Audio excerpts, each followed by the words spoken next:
Michée, chapitre 7. Malheur à moi, car je suis comme à la récolte des fruits, comme au grappillage après la vendange.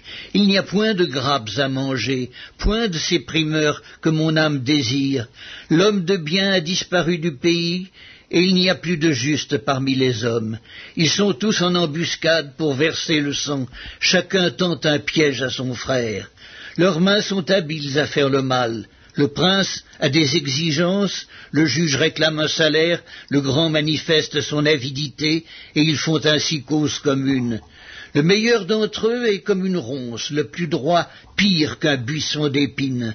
Le jour annoncé par tes prophètes, ton châtiment approche. C'est alors qu'ils seront dans la confusion. Ne crois pas à un ami, ne te fie pas à un intime. Devant celle qui repose sur ton sein, garde les portes de ta bouche, car le fils outrage le père, la fille se soulève contre sa mère, la belle-fille contre sa belle-mère, chacun a pour ennemi les gens de sa maison. Pour moi, je regarderai vers l'Éternel. Je mettrai mon espérance dans le Dieu de mon salut, mon Dieu m'exaucera. Ne te réjouis pas à mon sujet, mon ennemi, car si je suis tombé, je me relèverai. Si je suis assise dans les ténèbres, l'Éternel sera ma lumière. Je supporterai la colère de l'Éternel, puisque j'ai péché contre lui, jusqu'à ce qu'il défende ma cause et me fasse droit. Il me conduira à la lumière et je contemplerai sa justice. Mon ennemi le verra et sera couverte de honte. Elle qui me disait « Où est l'Éternel ton Dieu ?» Mes yeux se réjouiront à sa vue, alors elle sera foulée aux pieds comme la boue des rues. Le jour où l'on rebâtira tes murs, ce jour-là tes limites seront reculées.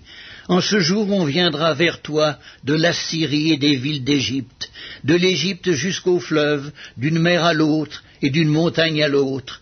Le pays sera dévasté à cause de ses habitants, à cause du fruit de leurs œuvres. Paie ton peuple avec ta houlette, le troupeau de ton héritage, qui habite solitaire dans la forêt au milieu du Carmel, qu'il pèse sur le Basan et en Galaad, comme au jour d'autrefois, comme au jour où tu sortis du pays d'Égypte. Je te ferai voir des prodiges. Les nations le verront et seront confuses. Avec toute leur puissance, elles mettront la main sur la bouche, leurs oreilles seront assourdies. Elles lécheront la poussière comme le serpent, comme les reptiles de la terre. Elles seront saisies de frayeur hors de leur forteresse. Elles trembleront devant l'Éternel notre Dieu. Elles te craindront.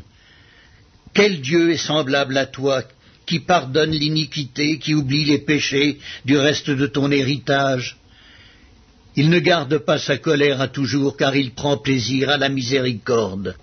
Il aura encore compassion de nous, il mettra sous ses pieds nos iniquités.